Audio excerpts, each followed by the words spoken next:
Welcome to the What to Read Next podcast. This podcast is hosted by Laura Amin, a voracious reader of romance and young adult novels. In this podcast, Laura interviews fellow readers and authors and asks them for book recommendations of what we should read next. We hope you enjoy it. Welcome back to the What to Read Next podcast. I am so happy to have you back. Today we have an author interview with one of my favorite romance authors, Sarina Bowen. In this episode, we chat about her writing process and her books. Now let's get to the interview. Hi, Sarina. Welcome to What to Read Next podcast. Hi, Laura. Thanks for having me. So happy to have you here. So tell us a little bit about yourself. Well, I live in northern New England where it is very, very cold today and we have a lot of new snow. And here with my terrible internet connection, I write, I'm closing in on 30 romance titles. Oh my gosh, I love it. And I've read pretty much most of your work, which is so exciting. Oh, thank you. Yeah, you're one of my go-to authors that I discovered you a couple years ago, and I went through the backlist. I started with the Ivy Years, then Broken Bruisers, and True North, and then I just went through all the series altogether. Oh, thank you. You know, the Ivy Years is about to turn 5. Oh my gosh, that's amazing. Congratulations. It is. I feel like it really shouldn't be 5 years, but it has. And yeah, those books changed my life. They made me into a successful selling author instead of, just hopeful. So I love it. That's so amazing. And I love those books. They're like my go-to recommendation for hockey romance. If you're interested in hockey, new adult, the Ivy Years is one of my go-to recommendations. Well, thank you. Yeah. So we're going to talk about your writing process, about books and your books. So in terms of your writing process, do you set a plot or do you prefer going where the idea takes you? Well, I definitely have a plan. Mm-hmm. I used to think of myself as a plotter. Okay. But now I have come to realize that my process is like a little looser than that. Mm-hmm. I know what the major points of drama are going to be, but I don't always know how I'm getting there. Okay. And the day that I discovered I was not actually a plotter, was when I was co-writing a novel with the wonderful Sarah Mayberry. Mm-hmm. And she showed me what it means to be a plotter. Oh my gosh, that's amazing. So you were able to think like when you wanted one thing and it was a completely different process altogether? Yeah, well, she also writes for television. She writes for the most popular soap opera in Australia. It's called Neighbours, and it's been on TV for years. Yeah. And her process was formed in a writer's room where you didn't have all day to sit around and think your thoughts. You had to put some things on paper and then go back. And anyway, so writing with her was so much fun.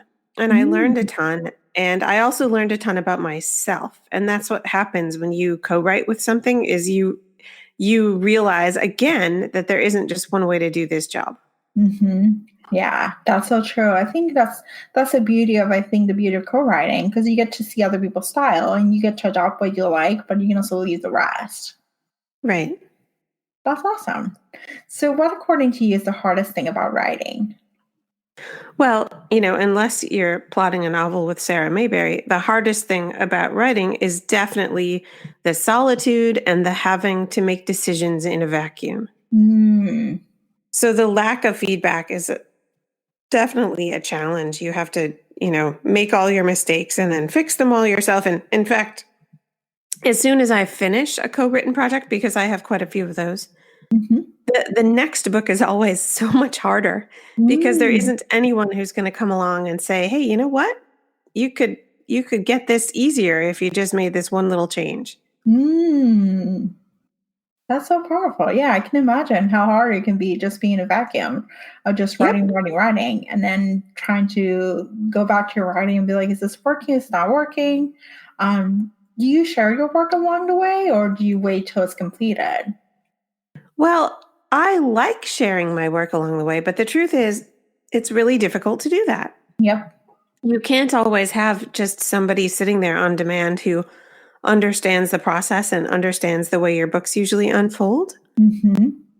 And anyway, so it's really hard to get amazing advice when you want it. Like I have authors I can call upon to read for me, but I won't be able to say, next Tuesday at 4:30, I'm going to have, 4 chapters because pace is a tricky thing to figure out. And then, so once in a while, I'm gifted with the ability to, for someone to read along as I go and to help me.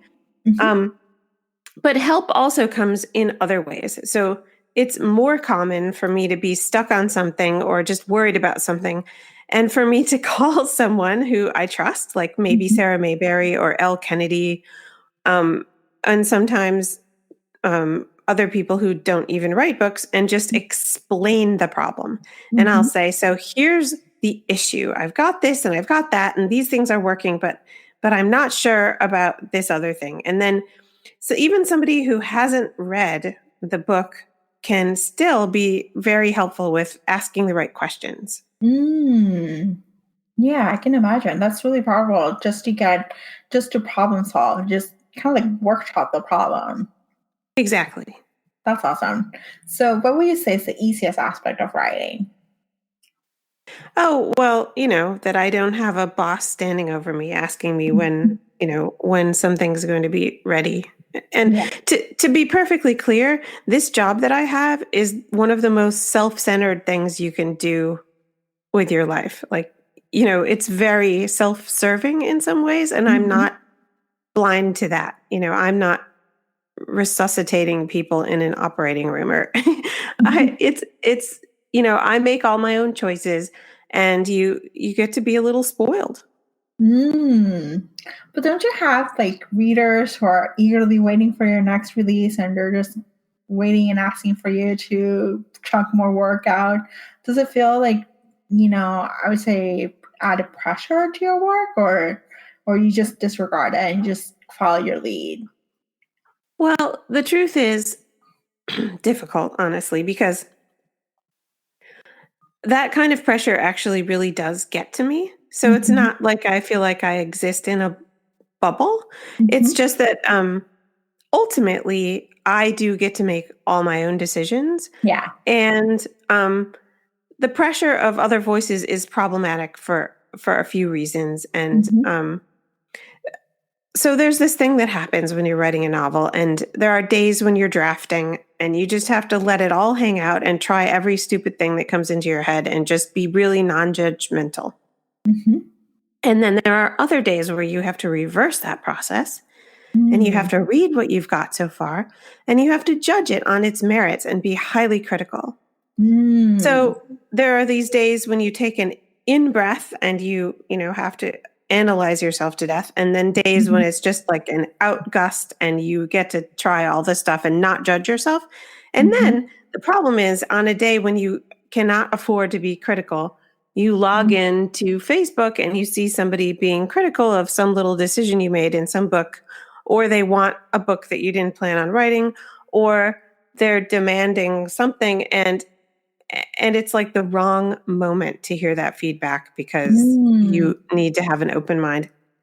And honestly, people will say anything to me. Sometimes, so 95% of all the things people say to me are wonderful and supportive. But of course, it's those few others that really stick with you. And sometimes I will get email that is downright rude. Like, where is this third book in the Him Us series that I never ever said I was writing? And why can't I have it? And those emails are, they're a little hard to take some days. And some days I just smile. So how do you organize yourself as a writer? How do you keep track of your ideas or inspirations or characters? I wish I could tell you that I was really good at this, but it's kind of a problem. For example, I'm publishing this week Overnight Sensation, which is a Brooklyn Bruisers story about a character named Jason Castro, who is really a wonderful guy. And I know he's wonderful because he's actually appeared in 5 other books of mine, including Rookie Move, Hard Hitter, Pipe Dreams, Bountiful, and Brooklyn Air. And so when I started his book, and of course, for 3 books at least, I never knew he was getting a story, so I didn't think about it enough. So that was mistake number 1. And then when I sat down to write this one, I asked my lovely assistant, Natasha, for a favor. Could you please take these 5 manuscripts and search for everything Castro ever said or did and paste it into one document so I can read it all in one spot? And guess what? It was 22 pages when she was finished.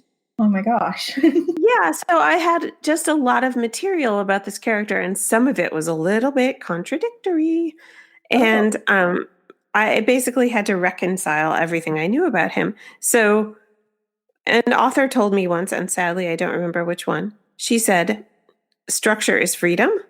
And what that means is that when some of the decisions are already made for you, then it's easier to find your path. And so I did have some structure around him, where he'd grown up. And he had, I found in my notes, a habit of eating before each game a peanut butter and jelly sandwich with strawberry jam. It had to be strawberry. And I found all these wonderful little quirks that I'd given him without ever giving it a second thought. And I can tell you for sure that peanut butter sandwich comes up a lot in this book. And it was so much fun to go back and use that.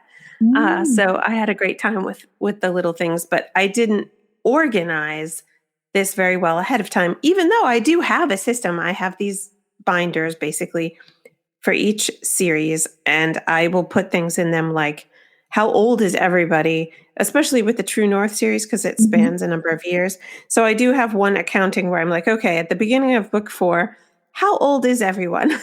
And how old are they in relation to each other? And then I really had to use that when I was working on book 6, which went back to visit them in high school in a few flashback scenes, which were super fun to write. But I needed to know, okay, she was in 9th grade when her brother was a senior. And anyway, that's the difficulty of organization. Yeah, I can imagine. I think it's like you have so many details and so many things are mentioned in the different books, and it all adds up, and then putting it all together into cohesive material can be a challenge. Yep. So what's the favorite character you've written? Well, obviously with 30 books, I don't have a favorite character, but I will say that I'm partial to the ones who revealed themselves to me in a very complete way, even as I was beginning the project. So, for example, when I started writing this book called Coming In From the Cold, I knew exactly who Dane was already. I knew exactly what his problem was and how he felt about it. And that made it really easy for me to love him and to have a lot of empathy for him because I knew where he was coming from. I didn't have to work for it.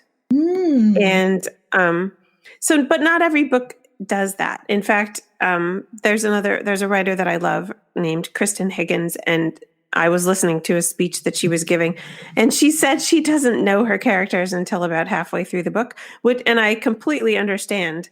I have had lots of characters that I didn't understand well enough until the book was half written. And then you have to go back and you have to revisit what you wrote and make sure that it all aligns with that person. But a couple more characters that gave themselves to me easily were Graham in Understatement of the Year. When I started writing Understatement of the Year, I already knew Graham and I already knew exactly what his conflict would be, and that book came really easily to me because I knew what he had to go through to get to the last page. And similarly, Corey in The Year We Fell Down, I felt like I knew Corey right away and I knew Hartley right away, and also that book delivered itself to me in a pretty comfortable fashion because I knew them as people, so I already knew the sorts of decisions they would make, even if I didn't know what every scene was going to be. That's amazing. So it's, the muse shows up and the character reveals itself, and it's a process that feels easy, even though some of the characters, they may take some time to kind of like dig in and to figure out who they are.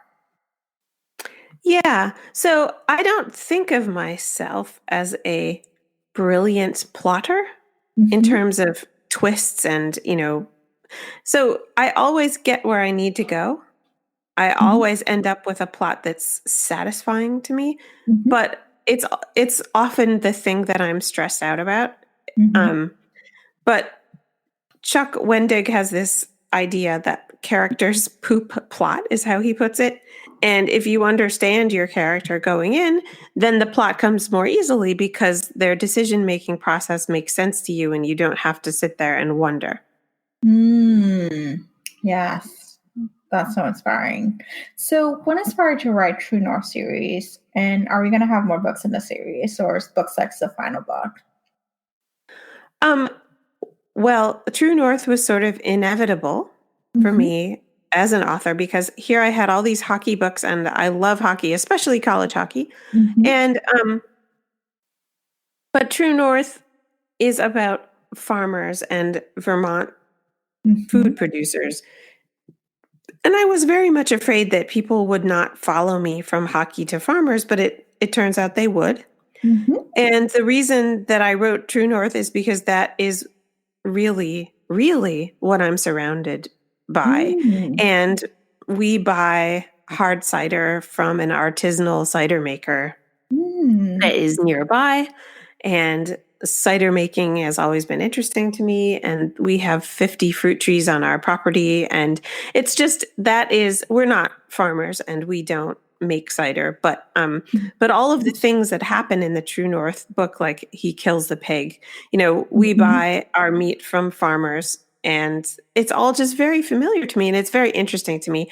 And here's a secret. Before I was writing fiction full time, I was a Mm-hmm. food writer for a while. So I would Oh. actually be interviewing the farmer about the process and then writing about the local food chain and things like that. So I just already knew that milieu and I was really happy to write about it. I love it. That's amazing. True North for me is one of my favorite series. I think it's just a departure from the hockey. I love hockey, but it was a departure from the hockey, and I felt like it was interesting for me to be transported to a different setting. I live in New York City, and so for me, being transported to Vermont and to have a slower pace, but just getting to know about the cider, I get to know about the characters. It was just like for me, it inspired me to take trips upstate, to go apple picking, to do different things that I wouldn't normally do. Thanks to this book, that was a series that I found that it was actually I loved it, and it's one of those series. It was one of my favorite series that you've written so far. Well, thank you. I mean, if it's true that characters poop plot, then so does setting. Mm-hmm. Yeah. So you can get a lot of plot. I realize that there are a couple of books of mine where some action hinges on the fact that mobile phones don't work up here. Mm-hmm. And I hope people don't think that that's divisive because it is absolutely my life. So yesterday, I had to log into a bunch of different global Amazon accounts Mm-hmm. to make a little change. Mm-hmm. And every time I did that, Amazon wanted to do a two-factor authentication of my. Mm-hmm. So they're like, we've just sent a text to the phone ending in blah, blah, blah. So I'm outside standing there in my boots, waving my phone in the air like a maniac, trying to Mm-hmm. get the text message so that I could log into my own Amazon account. I mean, setting definitely influences what can happen in a book. And one of the advantages of getting old, honestly, is that I have lived in many places. I have now a series set in Michigan with Tanya, Mm-hmm. um, where I grew up. I grew Oh. up in Western Michigan. And I lived in New York City for 16 years, which is Mm-hmm. why it's not difficult for me to set a book there as well. My Mm-hmm. Brooklyn series. I never lived in Brooklyn, but I lived in Manhattan for 16 years. Mm-hmm. And so, yeah, that it does get easier to do those things and to set Mm-hmm. books in places where you've lived. Yeah, I don't know. For me, just your book transport me to a different place, and it just if there's something about the setting that there's the feel, the look, the information that the character's experiencing, I can identify. Like I can identify with the Brooklyn series because I live in New York City. But the True North series for me was one of those things where I realized I had to book a trip upstate right away after reading the series. I was like, I need to go apple picking. I've never been apple picking. I need to do that. And that was something that was something unique about it that just inspired me to take an action. Not every book does that, so I was kind of like exciting about it. Well, thank you. I mean, romance is not a genre that often leans on setting. There are a lot of romances where setting isn't quite as near to the forefront, and that's and there are readers who actually like that. You know, they don't want to take time on the setting. So it's just a choice. Some people love setting and some people don't. But I definitely find that it helps me build a world where people want to return. And and to answer your question, I hope that there will be at least 2 more True North books, and I have it's likely that the next one would belong to Dylan Shipley. Oh, that's exciting. Yeah, he's much younger than his siblings, and he has a Yeah. twin sister, Daphne. So Dylan and Daphne might be next, but it's not a done deal because sometimes, ideas take me in different directions. So it's really hard for me to discuss upcoming stuff. Because sometimes I change my mind and then people get mad. But anyway, here we are. I think Dylan is going to get a book. Oh, that's exciting. And that's take your time, take as long as you need. And if it takes you to a different place, that is okay too. So it's great. It's a great 6-book series. So someone who's thinking about reading, I encourage you to binge read it. It's a great 6 series book. Thank you. So talk to us about Overnights in Session. What's this book all about? You mentioned it's Castro's book, which he has shown up in the past 5 books of the Brooklyn Brewster series and Bountiful. But talk to us about this book. What's the storyline, or what's the trope that you're taking? Well, this book definitely looks at the bigger world of professional sports and the pressures on people in it. And so when I wrote Brooklyn Air, I gave Rebecca this irritating sidekick named Heidi Jo. And by the end of the book, you like Heidi Jo a little more, but she's a little bit of a flake. And she's funny. Yeah. So I actually didn't even realize that she was going to be the heroine here, but I thought, who's she going to irritate next? And she is very irritating to Mr. Castro, but he's also very attracted to her. And so I found, once I gave this idea 5 seconds worth of consideration, that they had a lot of natural chemistry and a lot of things to say to one another. And the person who read this book, either while I was still working on it, while I was still working on it, Elle Kennedy read it in sections. And the first thing she said to me was, Heidi Jo is my favorite female hero, my favorite heroine of yours in any book ever. And then, so that's when I knew I was on the right track. Yeah, Heidi Jo is an interesting character, so I'm looking forward to hearing her story and getting to know her a little bit better. There's this moment in Brooklyn Air where Rebecca learns that Heidi Jo's father is somebody very powerful. And it turns out that that's a problem for Heidi Jo and the way she has met and interacted with men in the past. And they're all afraid of her daddy. So that's one of her major problems. But she is a hoot. I had a blast writing this book. There's a funny scene with a Zamboni. There's a funny scene. I will just mention that one of the things I did when I was researching this book was to watch YouTube videos of mascots getting in fights. Oh my gosh. Yeah, I had a really good time. So I hope readers will have a good time too. I will. I feel like when a writer has a good time writing a story, you can feel it in the writing. And I hope so. Like fun and light and just awesome. Yeah.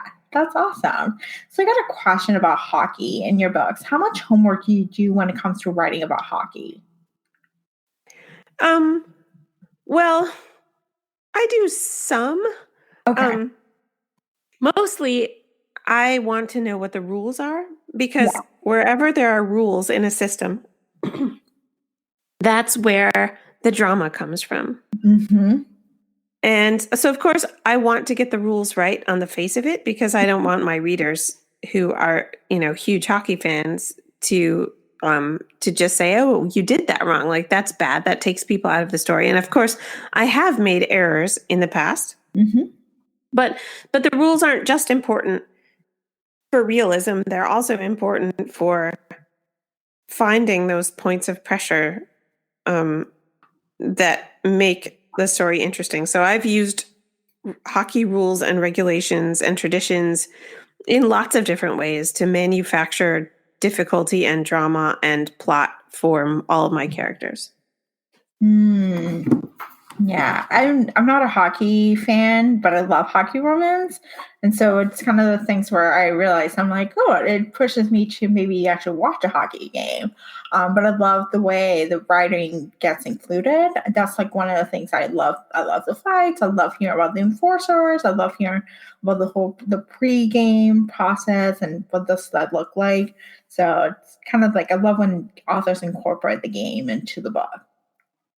Yeah, me too. I will say that one issue I had is that I was very familiar with college hockey, and there's pretty great college hockey near me, so I will go and watch all the time. We all go, my family. It's terrific. But then when I decided to write an NHL series, then I actually needed to do more homework because some of the rules are different. And for example, there's no fighting in college hockey. It's not legal. If you start a fight in a college hockey game, you get ejected.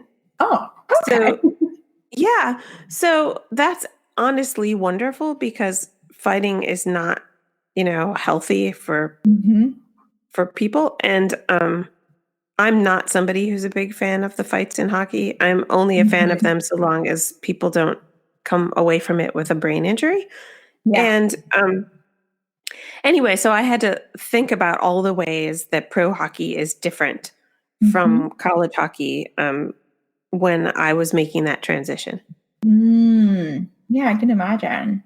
So, what type of books do you read, or do they influence your writing? If so, what way? Well, I find that I can't really read contemporary romance because it's too much like my day job. I can't shut off my analytical brain when I'm reading anything anymore, and I also don't want those other authors' voices in my head when I'm writing my own contemporary books. So that means that I end up reading a lot of women's fiction.